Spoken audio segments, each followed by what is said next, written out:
আর খেজুর আনে। আর অনেক হাজি সাহেব অনেক রকম খেজুর আনেন, যারা খুব ক্লোজ নিজের আত্মীয় তাদেরকে দেয়।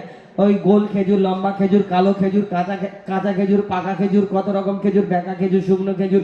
কিন্তু এর মধ্যে একটা খেজুর থাকে বিনা দানার খেজুর। সব খেজুরের মধ্যে দানা আছে, কিন্তু এই একটা খেজুরের মধ্যে দানা নেই। কিন্তু এই বিনা দানার খেজুরটা হলো কোথা থেকে? এর রাজ কি? এই ঘটনামূলক গজল ইনশাআল্লাহ তুলে ধরবো, কিন্তু তার আগে ছোট্ট একটি ঈদ সম্পর্কে একটি গজল পরিবেশন করে শোনাবো। লিখছে দেখুন।